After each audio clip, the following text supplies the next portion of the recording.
Hi అండి, welcome to crazy recipes. నేను మీ మాదిరిని. ఇవాల్టి మన టేస్టీ రెసిపీ ఏంటంటే అమలు మీ అందరికీ కూడా మంచి బ్రేక్ఫాస్ట్ రెసిపీ చెప్తున్నాను.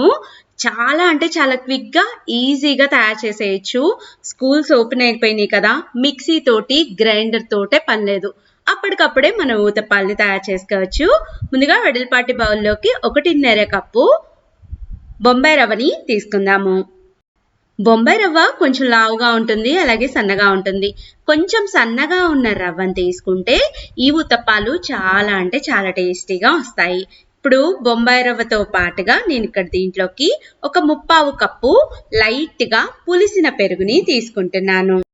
మనం పిండిని పులియబెట్టట్లేదు కాబట్టి ఇన్స్టెంట్గా మనం పుల్లగా ఉండటానికి ఊతప్పాలు కొంచెం లైట్గా పులిసిన పెరుగుని వాడుకోవాలి.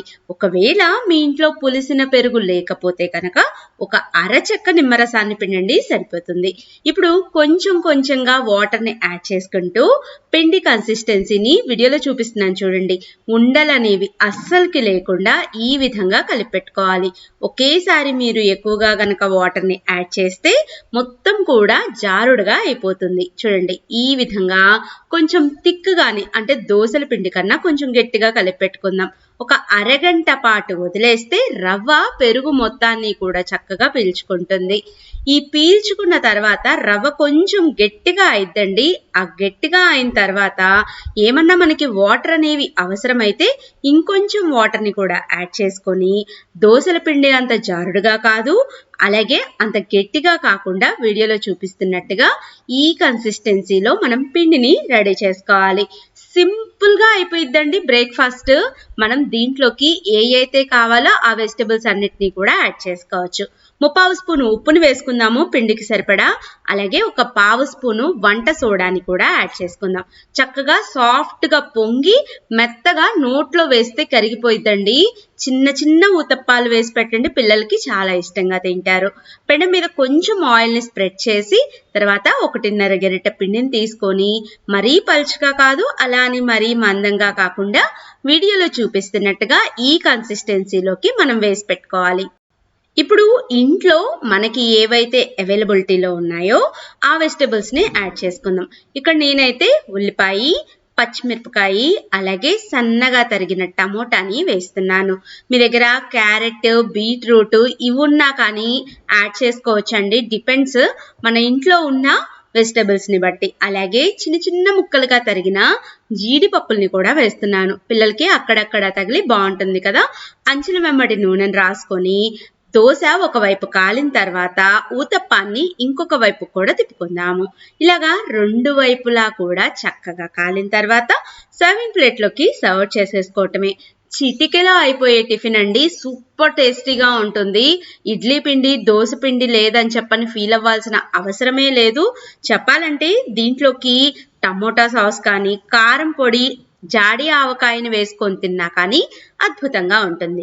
లేదా మాకు చట్నీయే కావాలి అంటే మీకోసమే నేను ఈ చట్నీని ఈ ఊతప్పానికి స్పెషల్గా చూపిస్తున్నాను. చాలా అంటే చాలా బాగుంటుందండి. మీరు కొబ్బరి చట్నీతో అయినా తినచ్చు, లేదా ఇప్పుడు నేను చేపించిన చట్నీతో తింటే ఇంకా అద్భుతంగా ఉంటుంది. ఇప్పుడు బాండీలోకి 2 స్పూన్ల నూనెని వేడిగా అయ్యేలాగా చూసుకుందాము. ఇప్పుడు దీంట్లోకి 1 స్పూను పచ్చిశనగపప్పుని, అలాగే 1 స్పూను మినపప్పుని కూడా యాడ్ చేసుకుందాము. ఈ 2 కూడా కొంచెం వేగటానికి టైం పడుతుంది కదండి. వేపిన తర్వాత ఒక 1/2 స్పూను జీలకర్రని కూడా వేసుకొని మొత్తం అంతా కూడా దూరగా వేగేలాగా వేయించుకోవాలి. పప్పులు వేగిన తర్వాత ఇప్పుడు దీంట్లోకి చిన్న ముక్కలుగా తరిగిన ఒక 3 టమోటాలను వేస్తున్నానండి. అలాగే ఒక 2 ఉల్లిపాయలను కూడా వేసుకుందాం. యాక్చువల్గా చెప్పాలంటే ఇప్పుడు నేను చూపించిన ఈ చట్నీ అంటే జూనియర్ ఎన్టీఆర్కి చాలా అంటే చాలా ఇష్టం అండి.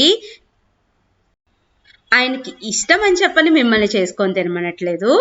నిజంగా ఈ చట్నీ రుచి చాలా అంటే చాలా బాగుంటుంది. దోశల్లోకే కాదు, మనం అన్నంలోకి, చపాతీలోకి తిన్నా కూడా చాలా బాగుంటుంది. ఇలాగా అన్ని వైపులకి తిప్పుకుంటూ బాగా మగ్గిన తర్వాత చివరిగా 7 నుంచి 8 ఎండుమిరపకాయలను కూడా వేద్దాము. నార్మల్గా అయితే పచ్చిమిరపకాయలతో చేస్తారు కదా, ఇలాంటి ఊతప్పాలు కొంచెం చప్పగా ఉంటాయి కాబట్టి మనం స్పైసీగా ఏదైనా చట్నీతోటి తింటే టేస్ట్ అనేది చాలా బాగుంటుంది.